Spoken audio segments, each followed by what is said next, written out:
I ain't gonna lie, Atlanta's probably one of the most scariest teams to watch next season. They traded for DeJounte. They already had Trey Young. They still have John Collins, who is locked in. Um, and you still have guys like Capella. You have an Onyeka Okongwu, who is one of the best backup centers in the league, who could potentially be a good starting center in 1 or 2 years if the Hawks are deciding to trade Capella. And I just gotta say, that backcourt between DeJounte Murray and Trey Young, probably one of the best backcourts in the league. I feel like the advantage that Atlanta has next season is, with acquiring DeJounte, they can hide Trey Young on the defensive side of the ball.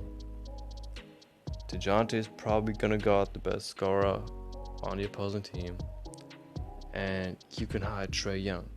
Trey Young is probably gonna go to 2 or the 3, depends which team it is, but the amount of room you now have with DeJounte, because last season you had Trey and Bogdan.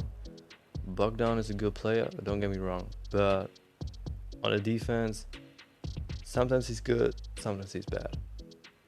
It depends what type of Bogdanovich you are getting, but now that you can kind of cover it up, Atlanta's scary.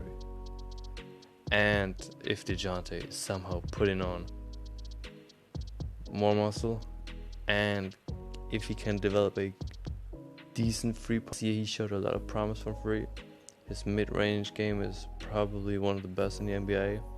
If he can develop that three-point shot, sky's the limit for him. Sky's the limit for DeJounte. And you still have a DeAndre Hunter. DeAndre Hunter has been one of the most underrated wings in the league so far, or at least for the last years, basically since he got drafted. Bro has been stepping up his game every single season, got better and get better. He has injury problems. If he can somewhat stay healthy, DeAndre Hunter is one of the best free and deep players in the league. And I gotta say, Atlanta is a top 5 defense next year for me, with DeJounte, Trey Young, DeAndre Hunter, John Collins, and you still have Clint Capella. I think if Onyeka is showing a lot of promise early in the season, then we could potentially see a trade where the Hawks are trading away Capella and they're getting another free or another wing. But I gotta say, Atlanta is one of the scariest teams next season, and Atlanta is a contender for me. 100% Atlanta is a contender for me.